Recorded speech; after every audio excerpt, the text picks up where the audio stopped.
Brilliant study സെൻറ്ററിലെ 2 പൂർവ്വ വിദ്യാർത്ഥികളാണ് ഇന്ന് എനിക്കൊപ്പം ഉള്ളത്. വളരെ സ്പെഷ്യലായിട്ടുള്ള 2 പേരാണ്. ഇവർ കപ്പിൾസാണ്. അതോടൊപ്പം തന്നെ നമ്മുടെ ബ്രില്യൻറ്റിൻ്റെ ഒരു ആദ്യകാല വളർച്ചയിൽ നമ്മുടെ ഭാഗമായിരുന്നു. അതിനുശേഷം അവർ അവരുടേതായ മേഖലയിൽ കരിയർ കെട്ടിപ്പടുത്ത് അവരുടെ കുട്ടികളെ ബ്രില്യൻറ്റിൽ വീണ്ടും ചേർക്കുന്നതിന് വേണ്ടിയിട്ടാണ് നമ്മുടെ ക്യാമ്പസിൽ വന്നത്. അപ്പോഴാണ് നമ്മൾ അവിചാരിതമായിട്ട് അവരെ കാണുന്നതും പരിചയപ്പെടുന്നതും ഒക്കെ. അപ്പോൾ നമുക്ക് അവരുടെ വിശേഷങ്ങളും കാര്യങ്ങളൊക്കെ ചോദിക്കാം, അവരെ പരിചയപ്പെടാം. നമസ്കാരം. എൻ്റെ പേര് ഡോക്ടർ മാത്യൂസ് ജോസ്. ഞാൻ പരുമല ഹോസ്പിറ്റലിലെ കൺസൾട്ടൻറ്റ് മെഡിക്കൽ ഓൺകോളജിസ്റ്റാണ്. ഓക്കെ, എവിടെയാണ് നിങ്ങളുടെ സ്ഥലം? മൂവാറ്റുപുഴ. ഓക്കെ, അപ്പോൾ സാറ് ഏത് ടൈമിലായിരുന്നു ബ്രില്യൻറ്റിൽ പഠിച്ചത്? ഞാൻ 2000 ബാച്ചിലായിരുന്നു. ആ സമയത്ത് വെച്ച് കമ്പയർ ചെയ്യുമ്പോൾ ടോട്ടലി ഡിഫറെൻ്റ് ആണ്. 24 ഇയേഴ്സോളമായി. ഇൻഫാക്റ്റ് നമ്മുടെ ആ ഒരു സ്റ്റഡി പ്രോസസ്സ് എങ്ങനെ വേണം എന്നുള്ളതൊക്കെ ആ ഒരു ഇനീഷ്യൽ ബാക്ക്ഗ്രൗണ്ടും അങ്ങനെയുള്ള സെറ്റപ്സും നമുക്ക് സ്റ്റാർട്ട് ചെയ്ത് കിട്ടിയത് ബ്രില്യൻറ്റിൽ നിന്ന് തന്നെയാണ്. അതിൽ നിന്നാണ് പിന്നീട് മാസ്റ്റേഴ്സും സൂപ്പർ സ്പെഷ്യാലിറ്റിയും ഒക്കെ ആ ഒരു പാറ്റേണിൽ തന്നെയാണ് പഠിച്ച് മുന്നോട്ട് പോയതല്ലേ. അപ്പോൾ ഇന്ന് കുട്ടികളെ ചേർക്കാനായിട്ട് മൂത്തയാളെ ചേർക്കാൻ വേണ്ടിയിട്ട് എൻ്റെ തന്നെ ടീച്ചറായിട്ടുള്ള സന്തോഷ് സാറിനെയാണ് ഇവിടെ വന്നപ്പോൾ കാണാൻ സാധിച്ചത്. സാറിൻ്റെ അടുത്ത് ഇങ്ങനെ ആക്സിഡൻ്റലി കാണുകയും പിന്നെ സാറിൻ്റെ അടുത്ത് ഹിസ്റ്ററി എല്ലാം പറഞ്ഞപ്പോൾ സാറ് പറഞ്ഞു തീർച്ചയായിട്ടും നമ്മുടെ അനുഭവം ഒന്ന് ഷെയർ ചെയ്യണമെന്ന് പറഞ്ഞു. അതെ, തീർച്ചയായിട്ടും. അപ്പോൾ കുട്ടികളുടെ പേരും നമുക്ക് ഒന്ന് പറയാമോ? അവരൊന്ന് പരിചയം. മൂത്തയാളുടെ പേര് സേറ റേബ മാത്യൂസ്. ഇപ്പോൾ 10th പഠിക്കുന്നു. ഇനി നീറ്റ് എഴുതാനായിട്ട് പ്രിപ്പയർ ചെയ്യുന്നു. മറ്റ് 2 ട്വിൻ ഗേൾസാണ്, സാൻഡ്ര, സൂസന്ന. അവർ LKG ചെറിയ കുട്ടികളാണല്ലേ? ചെറിയ കുട്ടികൾ. എൻ്റെ പേര് അഞ്ജു ഫ്രാൻസിസ് എന്നാണ്. ഞാൻ 2004 എഞ്ചിനീയറിംഗ് ബാച്ചിലാണ് ബ്രില്യൻറ്റിൽ പഠിച്ചത്. മാത്സിനോടുള്ള ഇഷ്ടം കൊണ്ടാണ് അന്ന് എഞ്ചിനീയറിങ്ങിൻ്റെ എൻട്രൻസ് കോച്ചിങ്ങിന് വരാൻ കാര്യമുണ്ടായത്. അപ്പോൾ അന്നൊക്കെ മൂവാറ്റുപുഴയിൽ നിന്ന് എല്ലാ സൺഡേയിലും ഓൺ ട്രാൻസ്പോർട്ടിൽ വരണമായിരുന്നു. സ്കൂൾ ബസ്സോ അല്ലെങ്കിൽ മൂവാറ്റുപുഴയിൽ കോച്ചിങ്ങോ അങ്ങനെയൊന്നും ഉണ്ടായിരുന്നില്ല. അപ്പോൾ ഞങ്ങളൊരു ബാച്ച് ഓഫ് ഫ്രണ്ട്സ് ഉണ്ടായിരുന്നു മൂവാറ്റുപുഴയിൽ നിന്ന് ബ്രില്യൻറ്റിൽ എല്ലാ സൺഡേയും. അത് തന്നെ ഒരു നല്ല മെമ്മറിയാണ് കേട്ടോ. എല്ലാ സൺഡേയും ബ്രില്യൻറ്റിൽ വരുന്നത്. എങ്ങനെയായിരുന്നു ഇപ്പോൾ വന്നുകൊണ്ടിരുന്നത്? ഞങ്ങൾ പ്രൈവറ്റ് ബസ്സിൽ വന്നുകൊണ്ടിരുന്നത്. അന്ന് ഞങ്ങളുടെ ബാച്ചൊക്കെ കഴിഞ്ഞ ശേഷമാണ് സ്കൂളിൽ നിന്ന് ട്രാൻസ്പോർട്ടൊക്കെ തരാൻ തുടങ്ങിയത്. ഞങ്ങളുടെ ബാച്ചിലൊക്കെ പ്രൈവറ്റ് ബസ്സായിരുന്നു, KSRTC പ്രൈവറ്റ് ബസ്സൊക്കെ തന്നെ വന്നുകൊണ്ടിരുന്നത്. ഒരു ബാച്ച് ഓഫ് സ്റ്റുഡൻസ് ഉണ്ട്. എനിക്ക് തോന്നുന്നു ആ ടൈമിൽ പ്രൈവറ്റ് ബസ്സിൽ നേരെ ബ്രില്യൻറ്റിൽ വന്ന കുട്ടികളായിരുന്നു മൂവാറ്റുപുഴ ഭാഗത്തു നിന്നൊക്കെ. ഇപ്പോൾ സിസ്റ്റമാറ്റിക് ആയിട്ട് പഠിക്കണതൊക്കെ ശരിക്കും ബ്രില്യൻറ്റിൻ്റെ ഒരു ഗൈഡൻസ് ഒത്തിരി ഹെൽപ്പ് ചെയ്തിട്ടുണ്ട്. അതിനുശേഷം ഞാൻ BTech ചെയ്തത് കേരള എൻട്രൻസിൽ റാങ്ക് കിട്ടി MA കോളേജ് ഓഫ് എഞ്ചിനീയറിംഗ് കോതമംഗലത്താണ്. പിന്നെ അതിനുശേഷം ഞാൻ ഗേറ്റ് ക്ലിയർ ചെയ്ത് തൃശ്ശൂർ എഞ്ചിനീയറിംഗ് കോളേജിൽ MTech ചെയ്തു. പിന്നീട് SCMS കോളേജ് ഓഫ് എഞ്ചിനീയറിംഗിൽ 3 വർഷം ഞാൻ അസിസ്റ്റൻറ്റ് പ്രൊഫസറായിരുന്നു. അത് കഴിഞ്ഞ് കുട്ടികളൊക്കെ ആയിക്കഴിഞ്ഞപ്പോൾ ഇപ്പോൾ ഞങ്ങളുടെ ഫാമിലി ബിസിനസ്സിൽ പാർട്ട്ണറായിട്ട് അങ്ങനെയാണ് ഇപ്പോൾ എൻ്റെ കരിയർ പോകുന്നത്. പുറത്ത് വർക്ക് ചെയ്യുന്നില്ല. ഓക്കെ, അപ്പോൾ ഇവിടെ വന്നതിന് ശേഷം ഇപ്പോൾ 2000-ലായിരുന്നല്ലോ, അപ്പോൾ 24 വർഷമായി. അപ്പോൾ 24 വർഷത്തിന് ശേഷം ആദ്യമായിട്ടാണോ പിന്നെ ക്യാമ്പസിലോട്ട് വരുന്നത്, ബ്രില്യൻറ്റിലേക്ക് വരുന്നത്? ഓക്കെ, അപ്പോൾ എന്തൊക്കെ മാറ്റങ്ങളാണ് ഇപ്പോൾ പെട്ടെന്ന് സാറിന് ഇവിടെ വന്നു കഴിഞ്ഞപ്പോൾ ഫീൽ ചെയ്തത്?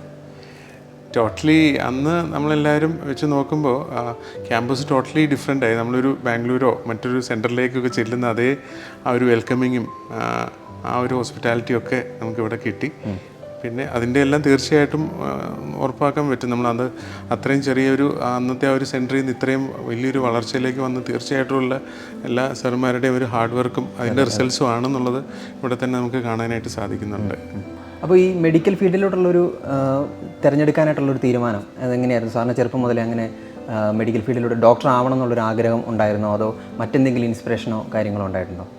ഇൻഫാക്റ്റ് അങ്ങനൊരു ഇൻസ്പിറേഷൻ എന്ന് പറഞ്ഞു കഴിഞ്ഞാൽ എല്ലാവരുടെയും പോലെ ആ ഒരു 2000 പേര് ഐദർ മെഡിക്കൽ ഓർ എഞ്ചിനീയറിംഗ് എന്നുള്ളൊരു സ്പെഷ്യാലിറ്റിയിൽ മെഡിക്കൽ അങ്ങനെ ചൂസ് ചെയ്തു. പിന്നീട് ആ ഒരു ഓരോ പ്രോസസ്സിൽ നമ്മൾ ആ പ്രോസസ്സിൽ കയറി കഴിയുമ്പോൾ പിന്നെ നമ്മളതിനോട് ആ പാഷൻ പയ്യെ കിട്ടി തുടങ്ങി നമ്മളതിൽ ഇൻ ടു ദറ്റ് പ്രോസസ്സിലേക്കായി എന്നുള്ളതാണ്. അങ്ങനെ ഫാദർ മുള്ളേഴ്സിൽ ജോയിൻ ചെയ്യുന്നു. അതിനുശേഷമാണ് പൂനെയിൽ MD ചെയ്യുന്നത്. തുടർന്ന് പിന്നീട് അമൃത ഹോസ്പിറ്റലിലാണ് ഞാൻ പിന്നെ DM ചെയ്യുന്നത്. അതിനുശേഷം പിന്നെ ഒരു യൂറോപ്യൻ ഡിഗ്രി എടുക്കാനായിട്ടും സാധിച്ചു. കുറച്ചൊരു സർവീസ് ഓറിയൻറ്റഡ് ആയിട്ട് പോകണം എന്നുള്ള രീതിയിൽ മുന്നോട്ട് ഓൺകോളജി സ്പെഷ്യാലിറ്റിയിലേക്ക് എനിക്ക് ചേരാനായിട്ട് സാധിച്ചു. പിന്നീട് ഇപ്പോൾ കഴിഞ്ഞ 7 വർഷമായിട്ട് ഞാനിവിടെ പരുമല ഹോസ്പിറ്റലിൽ ഒരു ക്യാൻസർ സ്പെഷ്യലൈസ് ആയിട്ടുള്ള ഹോസ്പിറ്റലാണ്. അവിടുത്തെ ഹെഡ് ഓഫ് ഡിപ്പാർട്ട്മെൻറ്റാണ് ഇപ്പോൾ. ഓക്കെ, അപ്പോൾ ഈ 2000 കാലഘട്ടത്തിലൊക്കെ എൻട്രൻസിനെ കുറിച്ച് കുട്ടികൾക്ക് അങ്ങനെ അത്തരത്തിലുള്ളൊരു അവബോധമോ കാര്യങ്ങളൊക്കെ ഉണ്ടായിരുന്നു? പ്രത്യേകിച്ച് ഇങ്ങനെ നീറ്റ് അല്ലെങ്കിൽ എഞ്ചിനീയറിംഗ് മേഖലയിലോട്ട് അങ്ങനെ പോകണം എന്നുള്ള അന്നത്തെ കാലഘട്ടത്തിൽ ഇപ്പോൾ സാറിൻ്റെ സുഹൃത്തുക്കളായിരുന്ന ആളുകളൊക്കെ ഉണ്ടാവുമല്ലോ, അപ്പം അവർക്കൊക്കെ അന്ന് അങ്ങനത്തെ ഒരു കാഴ്ചപ്പാടും കാര്യങ്ങളും ഉണ്ടായിരുന്നോ, അതോ മറ്റെന്തെങ്കിലും കോഴ്സുകളിലേക്കൊക്കെ പോകാനുള്ള ഒരു ടെൻഡൻസി ആയിരുന്നു അന്നുണ്ടായിരുന്നത്? കൂടുതലും നമ്മൾ മെഡിക്കൽ എഞ്ചിനീയറിംഗ് ഉണ്ടായിരുന്നു, പക്ഷേ ഇന്നത്തെ പോലെ ഒരു വേഴ്സറ്റാലിറ്റി അന്ന് അത്രയും ഉണ്ടായിരുന്നില്ല. ഐദർ മെഡിക്കൽ ഓർ മറ്റേ എഞ്ചിനീയറിംഗ് എന്നുള്ളൊരു ഇതായിരുന്നു, ആ 2 ഓപ്ഷൻ ആയിരുന്നു അത് മെയിൻ ആയിട്ടുണ്ടായിരുന്നു കൂടുതൽ. പക്ഷേ ഇന്നത്തെ അത്രയും കോമ്പറ്റീഷൻ ഉണ്ടോ എന്ന് ചോദിച്ചാൽ എനിക്കറിയില്ല. അത്രയും ഇപ്പോഴത്തെ അവർ ടോട്ടലി ഡിഫറെൻ്റ് ആണ്. ഇന്നത്തെ അത്രയും ഇപ്പോൾ കൂടുതലും നമുക്ക് ആക്സസ് ചെയ്യാനായിട്ട് ഒത്തിരി കാര്യങ്ങളുണ്ട്. ഇപ്പോൾ ഇൻ്റർനെറ്റിൻ്റെ സഹായത്തോടു കൂടി നമുക്കിപ്പോൾ ഒത്തിരി കാര്യങ്ങൾ നമുക്കിപ്പോൾ ആക്സസ് ചെയ്യാൻ, ഇപ്പം ഓൺലൈനിൻ്റെ ഇത് ടോട്ടലി ഒരു റെവല്യൂഷൻ തന്നെ ഉണ്ടാക്കിയിട്ടുണ്ട്. അപ്പോൾ ആ ഒരു ആക്സസ് നമുക്കൊന്നും ഉണ്ടായിരുന്നില്ല. നമ്മളൊക്കെ തന്നെ അന്ന് ട്രാവൽ ചെയ്ത് ഇവിടെ വന്ന് പഠിക്കേണ്ട അവസ്ഥയുണ്ടായിരുന്നു. നമുക്ക് വീട്ടിൽ തന്നെ ഇരുന്ന് അങ്ങനെയുള്ള കാര്യങ്ങൾ നമുക്ക് പറ്റുമല്ലോ, പഠിക്കാൻ കാര്യങ്ങളും പറ്റും. അപ്പോൾ അതിൻ്റെ ഒരു ഈസി ആയിട്ടുള്ള അപ്രോച്ച് നമുക്കിന്നും പറ്റും. നമുക്ക് അന്ന് കുറച്ചുകൂടെ ബുദ്ധിമുട്ടുണ്ടായിരുന്നു, അതായിട്ടാണ് തോന്നുന്നത്. അപ്പോൾ അന്ന് റെഗുലർ ബാച്ചിലായിരുന്നോ അതോ? റെഗുലർ ഞാൻ സൺഡേ ബാച്ചിലായിരുന്നു. സൺഡേ ബാച്ചിലായിരുന്നു. എവിടെയായിരുന്നു അന്ന്? അരുണാപുരത്തായിരുന്നു, അരുണാപുരം ക്യാമ്പസിലായിരുന്നു.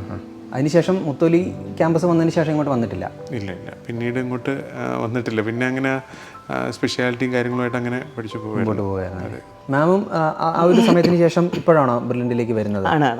അപ്പോൾ മോള് 10th എത്തിക്കഴിഞ്ഞപ്പം നീറ്റ് എഴുതിയാൽ എന്നൊരാഗ്രഹം പറഞ്ഞു. ബ്രില്യൻ്റ് ആണ് അവിടെ. അപ്പോൾ അപ്പോഴും ഞാൻ പറഞ്ഞു, ബ്രില്യൻ്റ് അല്ലേ, ഞങ്ങളൊക്കെ പഠിച്ച സ്ഥലമാണ്, എന്താ അങ്ങനെ ഒരു മോൾ ഇങ്ങോട്ട് വന്ന് പറഞ്ഞു. 10th എനിക്ക് ബ്രില്യൻ്റിൻ്റെ ഒരു സ്ക്രീനിങ് ടെസ്റ്റ് കമ്മിങ് മന്ത്സിൽ വരണുണ്ട്, അപ്പം അമ്മ എനിക്ക് അതിന് അപ്പയർ ചെയ്യണം, അപ്പോൾ എന്തൊക്കെയാണ് ചെയ്യേണ്ടതെന്നൊക്കെ ചോദിച്ചു കഴിഞ്ഞപ്പോഴാണ് പിന്നീട് ഇങ്ങനെ ഒരു കോച്ചിങ്ങിൻ്റെ കാര്യങ്ങളൊക്കെ ആവശ്യമായിട്ട് വരുന്നത്. എനിക്ക് താഴെ സിബ്ലിങ്സ് ഒന്നും വീട്ടിലില്ലാത്തതുകൊണ്ട് നമ്മുടെ ആ ഒരു ട്രാക്ക് കഴിഞ്ഞ ശേഷം നമ്മൾ ഇങ്ങനത്തെ ഒരു കോച്ചിങ് സെൻറ്റർ അന്വേഷിക്കുന്നില്ല. അപ്പോൾ മോളിങ്ങനെ വന്നിങ്ങനെ ഒരു സംഭവം പറഞ്ഞപ്പോൾ പെട്ടെന്ന് നിങ്ങൾ രണ്ടുപേരും ബ്രില്യൻറ്റ് പഠിച്ചവരാണല്ലോ, അപ്പോൾ ആ കാര്യം ഞങ്ങൾക്ക് പെട്ടെന്ന് ഞങ്ങളുടെ സ്വന്തം ഞങ്ങൾ അവിടുത്തെ അലുമിനി അല്ലേ, അങ്ങനെ ഞങ്ങൾക്ക് പെട്ടെന്ന് തോന്നിയ ബ്രില്യൻറ്റിലാണോ നമ്മുടെ പഴയ സാറുമാരൊക്കെ ഉണ്ടോ എന്ന് അറിയണമെന്നുണ്ടായിരുന്നു. മോൾക്ക് അറിയില്ലായിരുന്നല്ലോ അത്? ഇല്ല, മോൾക്ക് ഇപ്പം ഞാൻ പറയുമ്പോഴാണ്, മോൾ എത്ര അവെയർ ആയിരുന്നില്ല ഞങ്ങൾ ബ്രില്യൻറ്റ് പഠിച്ച കാര്യങ്ങളൊന്നും. ബിക്കോസ് അന്ന് ബ്രില്യൻറ്റിൻ്റെ ഡെയിലി ട്രെയിനിങ് ഒക്കെ പാലയിൽ മാത്രമായിരുന്നു എന്നാണ് എൻ്റെ ഓർമ്മ. വേറെ സ്കൂളുമായിട്ട് ഇൻ്റഗ്രേറ്റ് ചെയ്ത് കോച്ചസ് ഒന്നും ക്ലാസ്സസ് ഒന്നും ഉണ്ടായിരുന്നില്ല.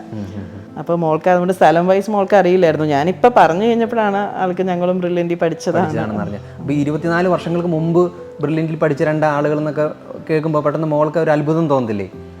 കാരണം അത്രയും മോളെന്നോട് ആദ്യം ചോദിച്ചാൽ അന്നും ബ്രില്യൻറ്റ് ഉണ്ടായിരുന്നു എന്നാണ് ആദ്യം ചോദിച്ചത്. അപ്പോൾ ഇപ്പോഴത്തെ ക്യാമ്പസൊക്കെ കണ്ടു കഴിഞ്ഞാൽ ഭയങ്കര ഇൻഫ്രാസ്ട്രക്ചർ വൈസ് ഒക്കെ ഭയങ്കരമായിട്ട് അന്നത്തെ വെച്ച് കമ്പയർ ചെയ്യാൻ പോലും പറ്റില്ല. അന്ന് അരുണാപുരത്തുള്ള ആ ഒരു ബിൽഡിംഗ് മാത്രമാണ് ബ്രില്യൻറ്റിൻ്റെ ഉണ്ടായിരുന്നത്. അപ്പോൾ എനിക്ക് തോന്നുന്നത് ക്വാളിറ്റി വൈസ് ഇൻഫ്രാസ്ട്രക്ചർ മാത്രമല്ല, എനിക്ക് തോന്നുന്നത് ടീച്ചിങ് വൈസും ഒക്കെ അത്രയും ഇമ്പ്രൂവ്ഡ് ആയിട്ട് ഉണ്ടാവണമല്ലോ. അപ്പോൾ ഇവിടെ വന്നതിന് ശേഷം ഇപ്പോൾ സന്തോഷ് സാറിനെ മീറ്റ് ചെയ്തല്ലേ? മീറ്റ് ചെയ്തു. സാറ് ഓർക്കുന്നുണ്ടായിരുന്നു അന്നത്തെ? എത്ര സ്റ്റുഡൻസിന് സാറെ കാണുന്നതാണ്. സാറിന് ഹസ്ബൻഡിന് ഓർമ്മയുണ്ടായിരുന്നു. അപ്പോൾ എത്ര പേരുകൾ നമുക്ക് ഭയങ്കര ഫെമിലിയർ ആണ്, പിന്നീട് നമ്മൾ കാണുന്നില്ലാത്തപ്പോൾ. അന്നത്തെ എന്തെങ്കിലും ചെറിയ ഓർമ്മകളോ എന്തെങ്കിലും പങ്കുവെക്കാനുണ്ടോ? അന്ന് പഠിച്ച കാലത്തെ എന്തെങ്കിലും സംഭവങ്ങളോ? എനിക്കിപ്പോൾ പെട്ടെന്ന് ഓർമ്മ വരുന്ന എല്ലാ സൺഡേയും രാവിലെ ഒരു എക്സാം ഉണ്ടായിരുന്നു, അതിനുവേണ്ടി പ്രിപ്പയർ ചെയ്യുന്നത് ഓർക്കുന്നുണ്ട്. സാറ്റർഡേ ക്ലാസ് കഴിഞ്ഞ് ഞങ്ങൾ സ്കൂളിൽ സാറ്റർഡേ കൂടെ വർക്കിംഗ് ആണ്. ഇപ്പോൾ സാറ്റർഡേ ഈവനിങ്ങും ഇങ്ങോട്ട് വരുന്ന വഴിക്കും ഒക്കെ ഫ്രണ്ട്സ് എല്ലാവരും കൂടെ ഒരുമിച്ചിരുന്ന് ആ ഒരു ഫസ്റ്റ് വരുന്നതേ ഒരു എക്സാമാണ്. ആ എക്സാമിന് വേണ്ടിയുള്ള പ്രിപ്പറേഷനും അത് കഴിഞ്ഞിട്ട് ആ ക്വസ്റ്റ്യൻ പേപ്പർ തന്നെ അന്ന് തന്നെ ഡിസ്കസ് ചെയ്യും, അന്ന് തന്നെ അതിൻ്റെ മാർക്ക് ഷീറ്റും തരും. അപ്പോൾ ടെക്നോളജി അത്രയും വളരാത്ത ഒരു കാലത്തും അത്ര സിസ്റ്റമാറ്റിക് ആയിട്ട് തന്നെ ആയിരുന്നു. ഇപ്പോഴും ഇതുപോലെ തന്നെയാണ് പോകുന്നത്. ഇപ്പോൾ എക്സാമിനെ കുറിച്ച് പറഞ്ഞപ്പോഴാണ് എനിക്ക് ഓർമ്മ വന്നത്, ഇപ്പോഴും ബ്രില്യൻറ്റിലെ എക്സാം എന്ന് പറയുന്നത് കുട്ടികൾക്ക് ഭയങ്കര ഫേവറേറ്റ് ആയിട്ടുള്ള കാര്യമാണ്. കാരണം ആ ഒരു എക്സാം തന്നെ ആയിരിക്കും, അതിൻ്റെ ഒരു പാറ്റേൺ തന്നെ ആയിരിക്കും റിയൽ എക്സാമും വരുന്നത്. ബേസിക്കലി നമ്മൾ എഞ്ചിനീയറിംഗിന് അല്ല എൻട്രൻസ് ചെയ്തുമ്പോൾ നമ്മളിങ്ങനെ ക്വസ്റ്റ്യൻസ് ഇപ്പോഴും അങ്ങനെയാണോ രീതിയെന്ന് അറിയില്ല, ഞങ്ങളുടെ സമയത്തൊക്കെ ബൈ ഹാൻഡ് ബബിൾ ചെയ്താണ് ആൻസർ. അതെ, അത് ഇപ്പം മെഡിക്കലിന് അതുപോലെ തന്നെയാണ്. Engineering online exam. അപ്പൊ ആ പേടി തന്നെ മാറും, കാരണം നമ്മൾ ഡെയിലി ബേസിസിൽ ഈ എക്സാം തന്നെ ആൻസർ കിട്ടുന്നു, ബബിൾ ചെയ്യുന്നു, നമ്മൾ അതിലൊക്കെ ഭയങ്കര ആ ഒരു ടെൻഷൻ മാറും. ആദ്യമായിട്ടൊരു ഷീറ്റ് കൊണ്ട് തരുന്ന ആ ഒരു ടെൻഷനൊന്നും ഉണ്ടാവില്ല. നമ്മളിത് എപ്പോഴും ഇപ്പൊ നമ്മുടെ മെയിലൊക്കെ ഒരു ഫുൾ മന്ത് ക്ലാസ് ഉള്ളപ്പോൾ എന്നും എക്സാം വെച്ചാൽ തുടങ്ങുന്നത്. അപ്പൊ ആ ഒരു ടെൻഷനൊക്കെ പിള്ളേർക്ക് അന്ന് ശരിക്കും മാറുമായിരുന്നു. അപ്പോൾ നിങ്ങൾ ഈ 20-24 വർഷങ്ങൾക്ക് മുമ്പ് ചെയ്തുകൊണ്ടിരുന്ന ആ ഒരു കാര്യം പറയുമ്പോൾ ഞങ്ങൾക്ക് ഇപ്പോൾ അത്ഭുതമാണ്. കാരണം ഇപ്പോഴും കുട്ടികൾ അത് തന്നെയാണ് പറയുന്നത്. സ്ഥിരം അവർ എക്സാം എഴുതി പ്രാക്ടീസ് ചെയ്യുന്നതുകൊണ്ട് അവർക്ക് റിയൽ നീറ്റിലോട്ട് വരുമ്പോൾ അല്ലെങ്കിൽ റിയൽ ജെയിലോട്ട് വരുമ്പോൾ അവർക്കൊരു ടെൻഷനോ കാര്യങ്ങളോ ഉണ്ടാകുന്നില്ല. അതിൻ്റെ ഒരു ആവർത്തനം തന്നെയാണ് എപ്പോഴും നമ്മൾ ചെയ്യുന്ന കാര്യത്തിൻ്റെ ഒരു എക്സ്റ്റെൻഡഡ് വേർഷൻ പോലെയല്ലേ ഉള്ളൂ. അതും എനിക്ക് തോന്നുന്നത് എൻട്രൻസ് എക്സാമിന് മുമ്പ് 2-3 മോഡൽ എക്സാംസ് അന്നും ഉണ്ടായിരുന്നു. അപ്പോൾ അതിൻ്റെ റാങ്കും ഒക്കെ പബ്ലിഷ് ചെയ്യുകയൊക്കെ ചെയ്യുമ്പോൾ നമുക്ക് ആ ഒരു മോഡൽ എക്സാം വരുമ്പോൾ എൻ്റെ ടോപ്പിക്ക് കവർ ചെയ്തിട്ട് അന്ന് വന്നുകൊണ്ടിരുന്നത്. അപ്പോൾ തന്നെ ആ ഒരു രണ്ടാമത്തെ മോഡൽ എക്സാം ഒക്കെ വന്നു കഴിയുമ്പം നമ്മൾ തന്നെ മെന്റലി പ്രിപ്പയർഡ് ആവും. ഇപ്പൊ പേരുകൾ അന്ന് Kerala entrance, all India entrance എന്നൊക്കെയാ പറഞ്ഞുകൊണ്ടിരുന്നത്. ഇപ്പൊ നീറ്റ്, കീം എന്നൊക്കെയാന്ന് തോന്നുന്നു അല്ലേ? കീമുണ്ട്, ഉണ്ട്, ജെ അഡ്വാൻസ്ഡ്, അങ്ങനെ പല പേരുകളിൽ പരീക്ഷകളുണ്ട്. അപ്പോൾ ബ്രില്യൻറ്റിൻ്റെ ഒരു ലെഗസി ശരിക്കും മുമ്പോട്ട് പോയിക്കൊണ്ടിരിക്കുകയാണ് നിങ്ങളിലൂടെ, പേരൻസിലൂടെ. ഇനിയിപ്പോൾ കുട്ടികൾ ഞങ്ങൾ ഇവിടെ നിന്ന് പറയായിരുന്നു സെക്കൻഡ് ജനറേഷൻ, ഞങ്ങളുടെ സെക്കൻഡ് ജനറേഷൻ ആയി ബ്രില്യൻറ്റിൽ. തീർച്ചയായിട്ടും. ഓക്കെ, അപ്പോൾ ഇവിടെ വന്നതിലും കണ്ടതിലും ഒക്കെ ഞങ്ങൾക്ക് ഒരുപാട് സന്തോഷമുണ്ട്. അപ്പോൾ ഇനി കുട്ടിയുടെ പഠനം ബ്രില്യൻറ്റിൻ്റെ ഭാഗമായിട്ട് മുമ്പോട്ട് പോവുകയാണ്. അപ്പോൾ വീണ്ടും ബ്രില്യൻറ്റിലേക്ക് വരിക, എല്ലാവരും കാണുക. Okay, thank you. എൻട്രൻസ് സംബന്ധമായ വാർത്തകളും അപ്ഡേഷനുകളും ഏറ്റവും വേഗം ആധികാരികമായി അറിയാൻ ബ്രില്യൻറ്റ് സ്റ്റഡി സെന്റർ പാല യൂട്യൂബ് ചാനൽ സബ്സ്ക്രൈബ് ചെയ്യുക, ബെൽ ഐക്കൺ അമർത്തുക. ഈ വീഡിയോ മറ്റ് സുഹൃത്തുക്കളിലേക്കും ഷെയർ ചെയ്ത് നൽകുക.